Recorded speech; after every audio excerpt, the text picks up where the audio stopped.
Hello Mark, I'm going to read CNN News, and my first topic is Truce crumbles amid gunfire in Ukraine that kills at least 20.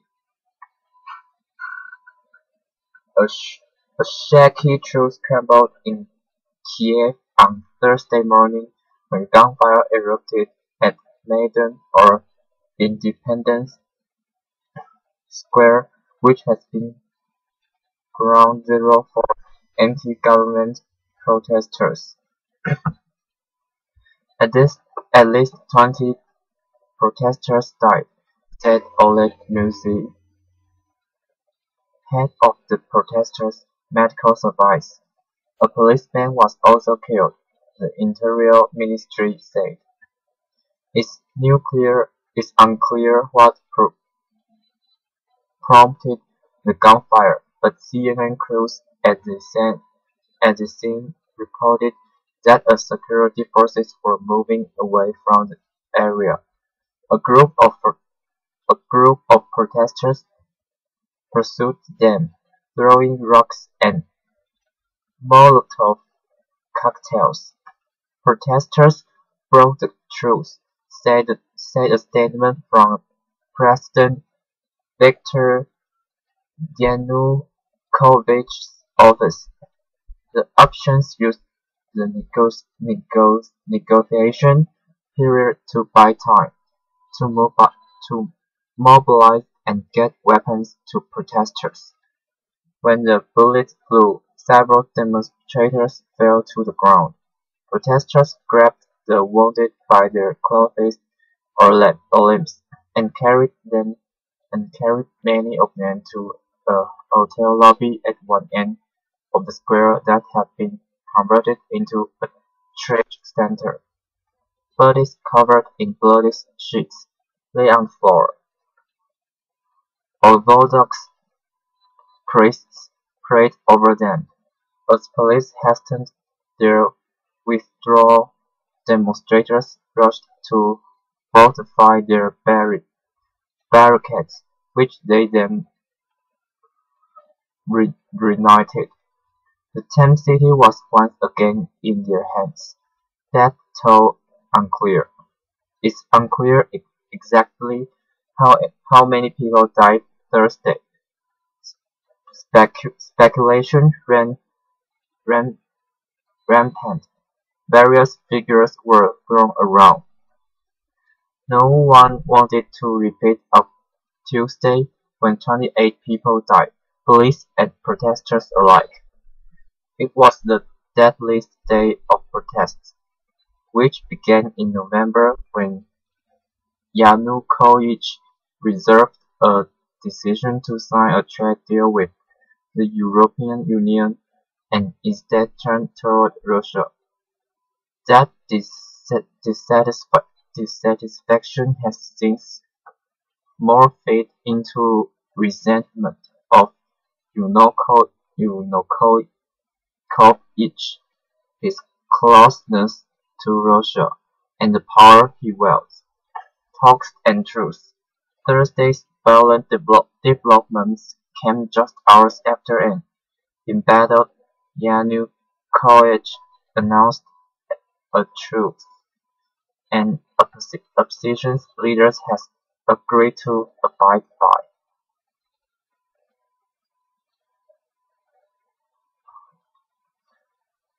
Later Thursday, European foreign ministers will hold an emergency meeting in Brussels. At noon, foreign ministers from Germany, France and Poland were meeting with Yanukovych. Opposition leader Vitaly Klitschko, a former world-class boxer, is expected to sit down with Yanukovych also. Their meeting Wednesday led to the truce. It's unclear if the meeting is still on. Bracing for crackdown. On Wednesday, senior officials in U.S. President Barack Obama's administration told CNN they they were bracing for Ukraine to intensify its crackdown under pressure from Russia. Things have gotten very bad, one official said. The government is speaking in very nasty, aggressive and confrontational terms. It signals they are prepared to do something. France has threatened sanctions against Ukraine over the government's crackdown, with President Francois Hollande calling the protest violence, unspeakable, unacceptable, intolerable acts. But analysts warned there was little that outside pressure could do, especially if the Ukraine military gets involved on the side of the government cracking down on protesters. My own hunch, said Council on Foreign Relations President Richard Hess, is this is going to continue to escalate. Okay, and my next one is California sales winning $425 million Powerball ticket. It was a very restless or restful night of sleep for someone who bought a Powerball ticket in Northern California.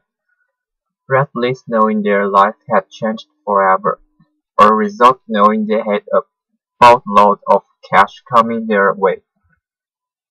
The California Lottery announced late Wednesday that one winning ticket was sold for the $425 million jackpot.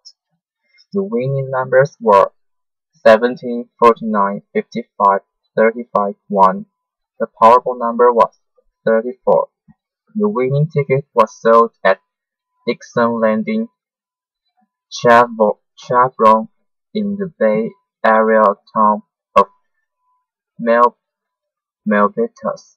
The station will get $1 billion bonus. Customers outside the Chevron were abused. My coworker just called me right now.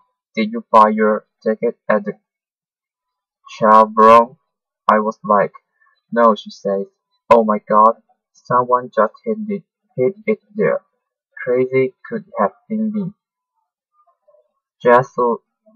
Jocelyn Garcia told CNN affiliate Capix.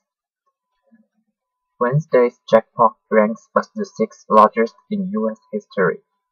The largest was $656 million in the Mega Millions game in March 2012. That was split by 3 tickets sold in Illinois, Kansas, and Maryland. The Powerball game is played in 43 states, the District of Columbia, and the U.S. Virgin Islands. A single ticket costs $2 and the odds of winning the jackpot are 1 in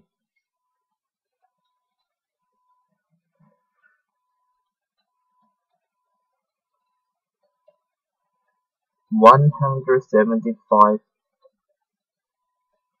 and 223,050 and $510.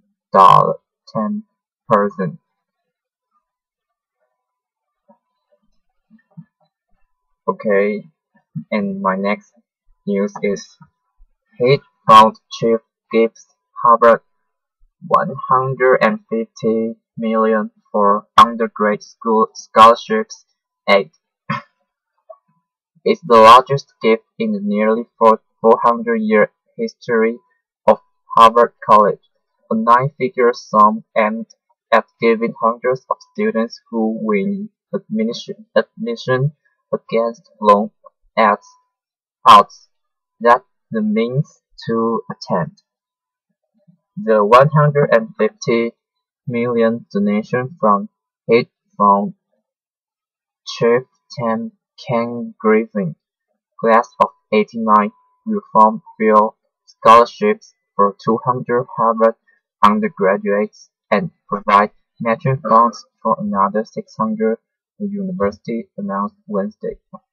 It's about having a chance to play a part in helping to ensure the next generation of leaders in America has access to the finest institution in the world, said Griffin, who founded the Chicago-based Citadel Fund a year after graduating with a bachelor's degree in economics. Griffin told CNN, "The scholarships are aimed at students who have done really well in their classwork against long odds. This is their chance to go to America's greatest college." Harvard tuition currently runs just under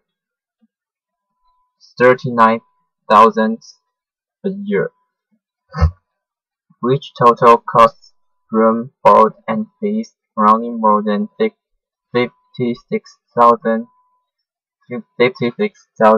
with an endowment of more than $32 billion.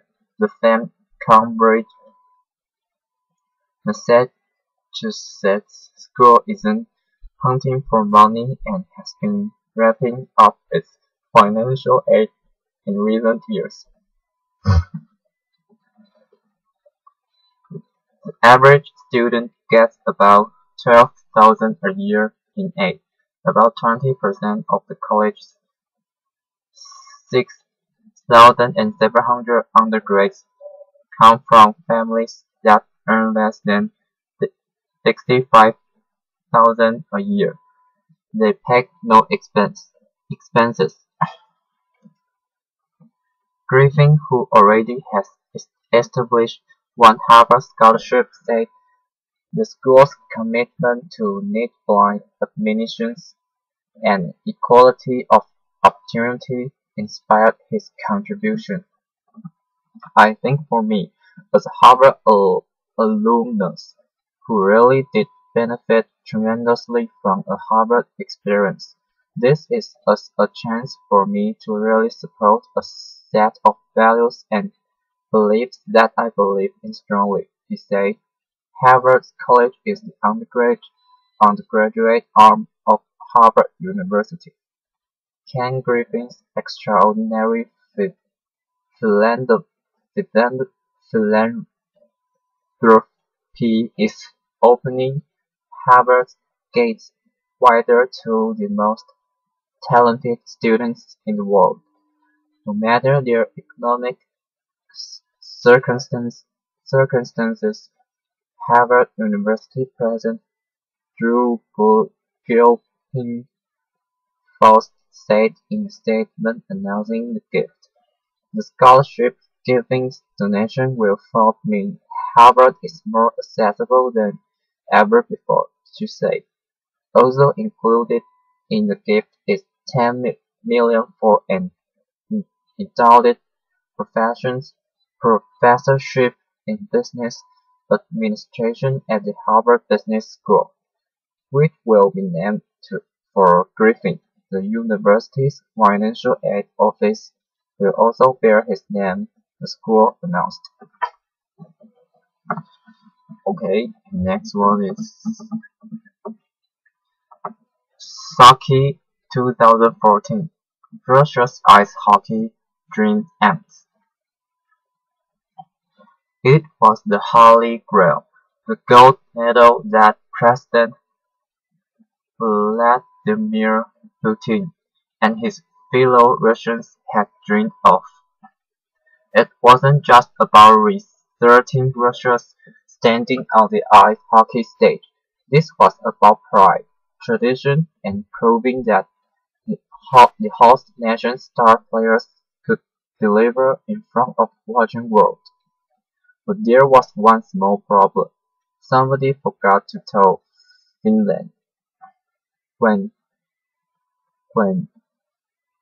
Leah Kovalchuk opened the scoring for Russia in the first period. It appeared that the host nation would be celebrating come to end of the contest, but Finland had other ideas, fighting its way to a historic 3-1 victory which broke Russians' hearts. I cannot explain my feelings. Inside, I'm absolutely empty. Russia's captain had that silk told reporters.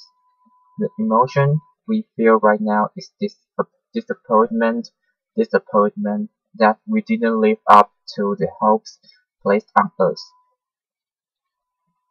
There were great hopes placed on us, and we didn't live up to them. Finland, which finished third in Vancouver 4 years ago, equalized though Geheimity or autonomous efforts before Teemu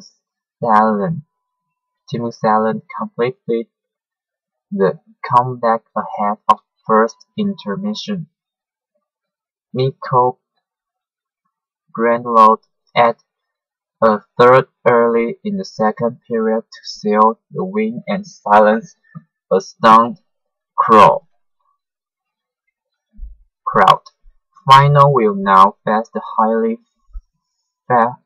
fancied Swedes in the semifinals after defeating Slovenia 5-0.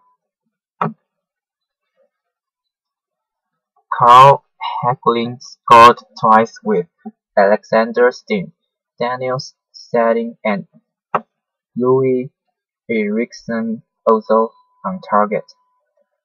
Three-time defending champion Canada overcome a brave effort from Latvia with a 2-1 victory, and will now face the United States in a rematch of the 2010 final.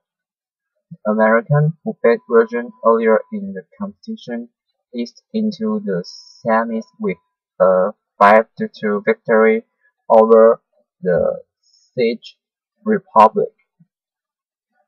History maker. Biathlon star Ole Einar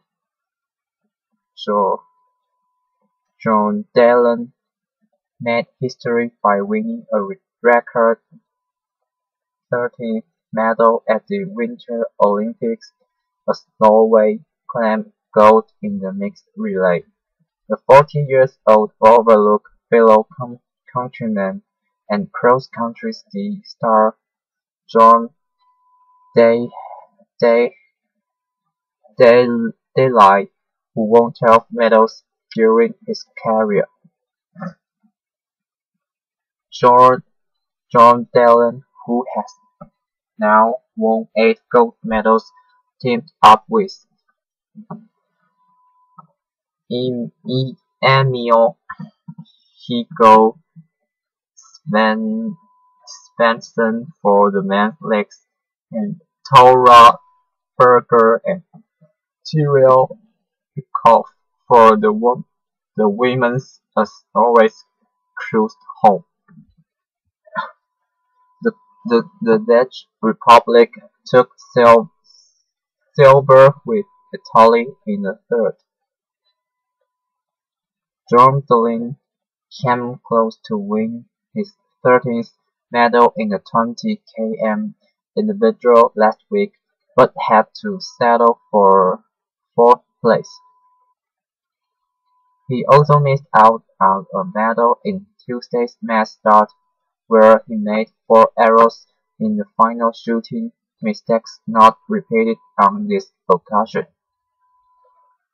My shooting was really good. I was more focused than yesterday, but today it was working again, he told reporters. I was really nervous before the race because you don't work for yourself only, but also for the team. I had not prepared myself for this. It's a dream. Our performance is unique. Jordan can add a 14th medal to his collection in Saturday's relay event. Ligety Joy. Ted Ligety became the first U.S. male alpine skier to win 2 Olympic gold medals following his triumph in Wednesday's giant slalom. Ligety, 29, who won the Super Combined title in 2006, exercised the demons of 4 years ago in Vancouver, where he failed to finish in the medals. I have answered Vancouver questions for the last 4 years, he told reporters. I didn't do very well there. They hasn't bothered me that much. I moved on past that, and my best years have been since the end, in a lot of ways, because of that. Those are always questions I get, even a World Cup. Ligety had little problem dealing with the pressure on this occasion, carving out an advantage of 0.92 seconds after his first leg before coming home 0.48 ahead of Steve Messier, which followed with fellow Frenchman Alex Pinturault claiming bronze. It was a huge relief, he added following his victory. I have been wanting to win his medal for my whole life, and even more so in a realistic scene. In the last few years, all season long, everyone talks about the Olympics, Olympics, Olympics. At a certain point, I was just like, let's do it already. Let's get this thing over with, so we can stop talking about the pressure and everything with it. It's awesome to be able to come here and be able to compete and do it, and finally get the monkey off the back. Bob Blow, 6-time Olympic medalist Bob Miller has confirmed that he will not take part in Saturday's slalom after suffering a knee injury in the giant slalom, where he finished 20th. The American, who missed the whole of last season after undergoing knee surgery, became the oldest alpine ski medalist at the age of 36 years and 127 days when he finished third in the men's Super G at Sochi. I'm bummed I'm out for this slalom. I wanted a miracle. Thank you all the amazing support, it's been incredible. Tweeted Miller. Miller won Super Combined Gold in 2010 while also claiming silver in the Super G and bronze in the downhill. He also won 2 silver medals at the 2002 Salt Lake Games. Family fortunes. There was a snowboarding husband at White Trump in the parallel giant slalom. A stick wild won gold in the men's event just minutes after his spouse Alina Zabardina claimed bronze in the women's competition. Wild, who was born in the US but switched to Russia in 2011 following his marriage to Zabardina, made his decision after founding for the United States Ski and Snowboard Association's slalom program was cut. "I went the hard way," the 27-year-old told reporters. "Russia hasn't lots of good riders. Ru- Russia has the opportunity for me to win races, not for me to go to the Olympics. Russia is the country that has given me the opportunity to win the medal. If I was still riding for the USA, I'd be back home, maybe with some mediocre job, doing something mediocre. That's not who I wanted to be."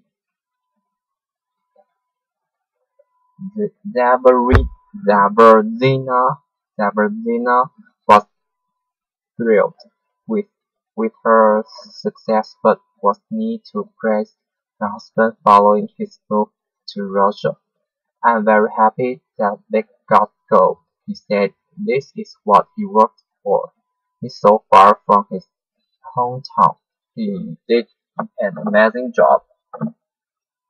He had to switch countries, switch nationality, accept something that some people would never accept. He has to deal with the Russian mentality, with stuff he's not used to, working with people who don't understand his most of the time." In the men's event, Switzerland's David Gomarini was second with Russia's Dan Koster in third. Pre-race favorite Patricia Kummer claimed Switzerland's fifth Winter Olympic gold medal is the women's event. Tomoka Takeuchi of Japan finished second to become the first woman from Asia to win a medal in snowboard in Olympic history. Queen of skating Martina Savlikova, the Czech Republic's Queen of Skating, continued her domination of the women's 5,000 meters by successfully defending her Olympic title. Savlikova's time of 6 minutes 51.54 seconds was enough to push 3,000-meter champion Brim Wust into second ahead of fellow Dutch racer Karian Klabucher.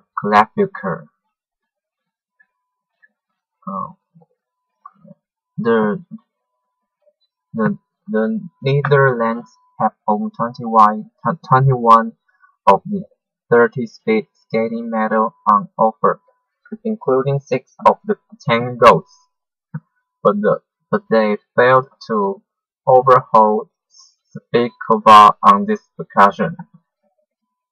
After winning the 3,000 and 5,000 4 years ago, the 26-year-old powered and victory despite having adjusted her glasses during the race. After winning gold in Vancouver, it's just to win it here in Sochi as well, and this time in front of my family, he told reporters. Bob Bobsleigh Joy, Canada's Caleb Humphries and Heather Moyes successfully defended their Olympic bobsleigh title after beating the US by a tenth of a second. USA won, led by Ilana Meyers and Bregman. Lauryn Williams had held a lead of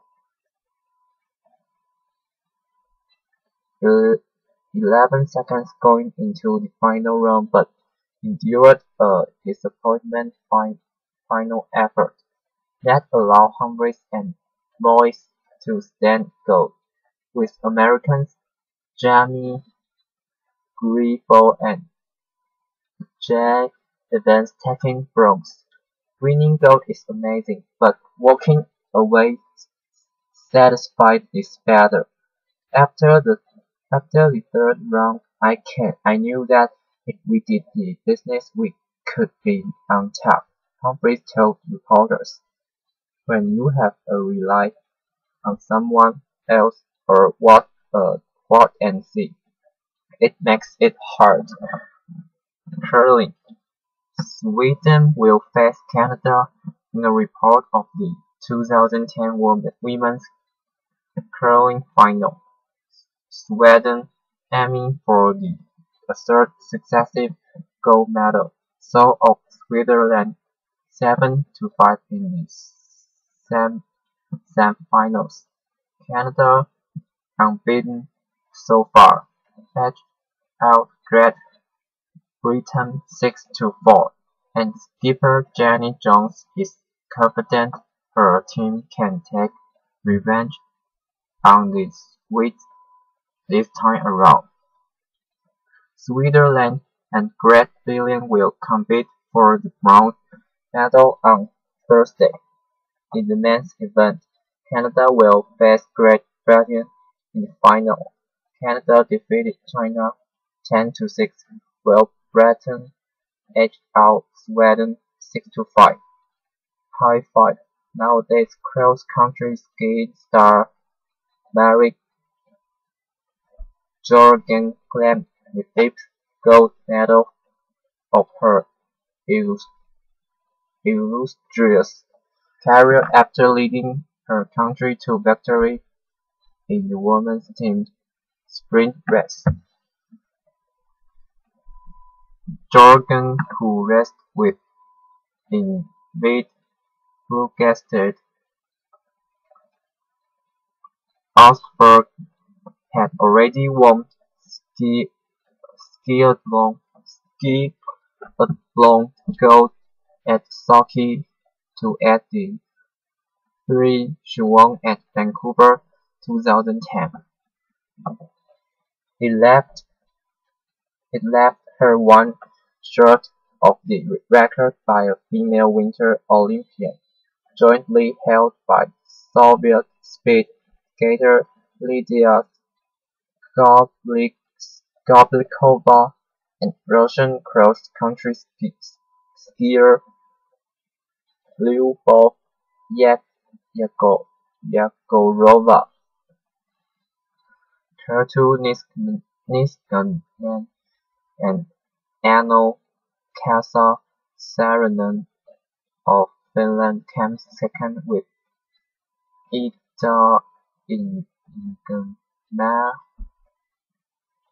Ingemarsdotter and Stina Nilsson in the third.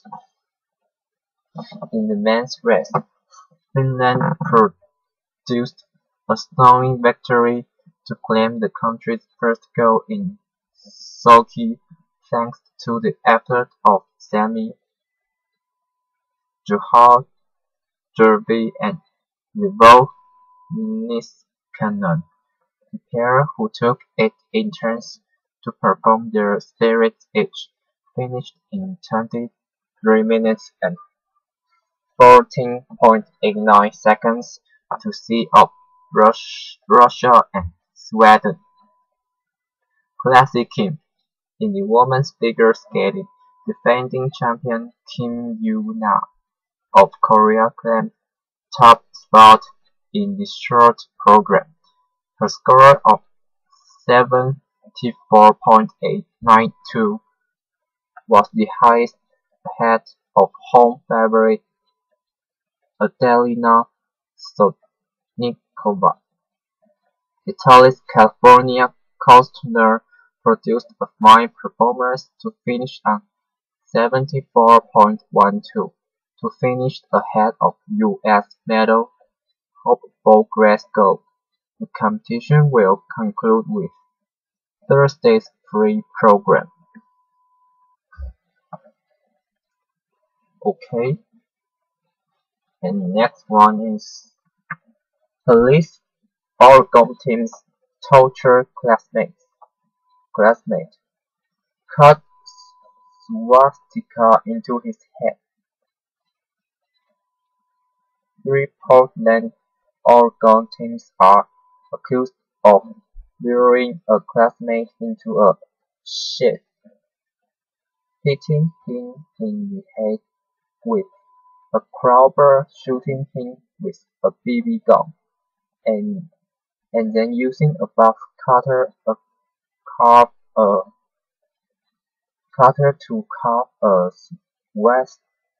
swastika into his forehead. There is no understanding what they did. Kelly Moran, the victim's mother, tells CNN affiliate KPTV, roll it around in your head and you just go, "Oh my God, for a grace of God I could have lost my youngest son." The incident took place February 10, police say. On Wednesday, authorities charged the teens with kidnapping, robbery, assault, and menacing. The suspects, Jana Montgomery, 15, Blue Christian Cowbage, 15, and Jess Taylor, 17, have been charged as adults and were being held on nearly $3 million bail each. A 14-year-old, also accused to taking part, will be tried as a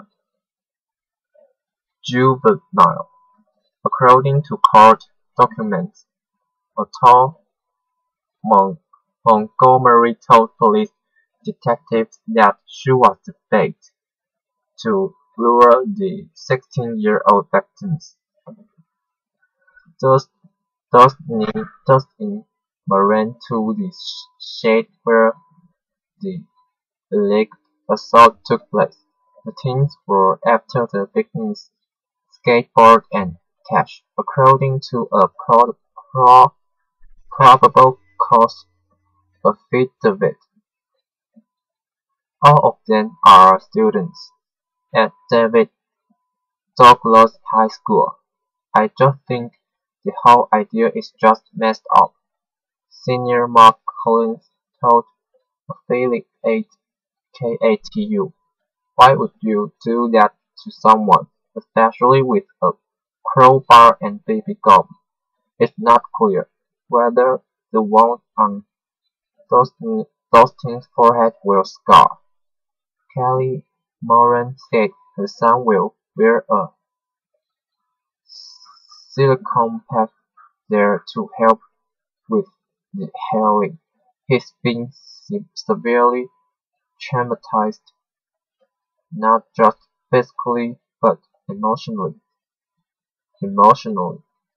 Moran said it's something he's gonna live with forever, especially if the scar of swastika doesn't go away.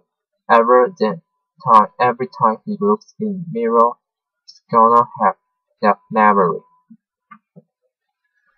Okay, thank you for your listening.